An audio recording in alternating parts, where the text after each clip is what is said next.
கோயில்களில் வந்து பார்த்திங்கன்னா ஒரு 4 பக்கமும் மதில்கள் இருக்கும். சில இடங்களில் கும்பிட்ற மாதிரி போட்டிருப்பான், சில இடங்களில் வெளிநோக்கி போட்டிருப்பான். அந்த மாதிரி போட்டுக்கிற இடத்துல கையை தூக்கின்னு இருக்கிறாவோ தாங்குற மாதிரியோ அது மாதிரி ஒரு செயலில் ஈடுபடுற மாதிரி இருக்கக்கூடிய நிலையில் இருக்கக்கூடியதையே பசுன்னு சொல்கிற வழக்கத்தில் வச்சுருக்கான். இப்படின்னு ஒரு சாஸ்திரம் சொல்கிறது. இன்னொரு சாஸ்திரம் என்ன சொல்கிறதுனா, பசுங்கிறது என்ன, எதில் காட்டுவா, பசுங்கிறத எப்படி காட்டுவா, இதே காலமாடை வச்சு எப்படி காட்டுவான்னா, கைலாச வாகனம் ஒரு வாகனம் உண்டு சிவபெருமானுக்கு. அந்த சிவபெருமான் வாகனத்தில் பார்த்திங்கன்னா ஒரு பெரிய மலை போட்டிருப்பான். அந்த மலையை 20 கைகளாலையும் ராவணன் ஆலீடாசனம் காலை உந்தி தூக்குற மாதிரி மேலே எழுப்புற மாதிரி தூங்கிட்டு இருப்பான். அந்த மலையில் பார்த்திங்கன்னா அதில் விலங்குகளை போட்டிருப்பான். தட்சிணாமூர்த்தி உட்காந்து உபதேசம் பண்ணுற மலை இருக்கும். அந்த மலையில் ஒரு சில விலங்குகளை போட்டிருப்பான். பொதுவாக பசுங்கிறது எல்லா விலங்கையுமே குறிக்கும்.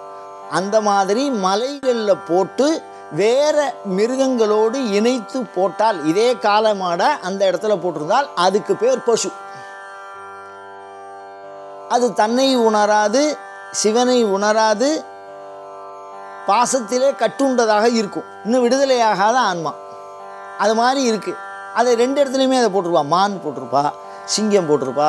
இந்த மாதிரி மலைகளோடு சேர்த்து போட்டிருக்கணும்.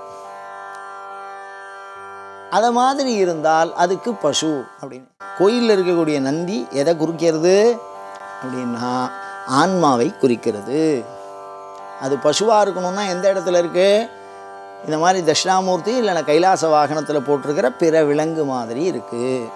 அது தன்னுணர்வு பெற்ற ஆன்மாவாக எப்போ இருக்குது அப்படின்னா, கோயில்களில் வாகனங்களாக வைக்கப்பட்டிருக்கிற நின்று கொண்டிருக்கக்கூடிய விஷபங்களாக இருக்குது.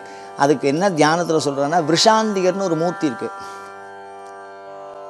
சுவாமி என்ன பண்ணுவார், காலை மேலே ஏறி இருக்க மாட்டார். அந்த காலை இப்படி சாஞ்சுன்னு இருப்பார், அது மேலே இப்படி கையை வச்சுருப்பார். விஷ அந்திகர் அப்படின்னு பேர். அதுதான் தன்னைத்தானே உணர்ந்த நிலை, நிற்கின்ற நிலை, ஒப்ப நிற்கின்ற நிலை. ஒரு ஆன்மா தன்னை யாருன்னு தெரிஞ்சுக்கிறது, தன்னை ஆன்மான்னு தெரிஞ்சுக்கிறது, பாசங்களிலிருந்து நீங்கி தெரிந்து கொள்வது. சிவத்தை அறிந்து கொள்வது என்பது வேறு.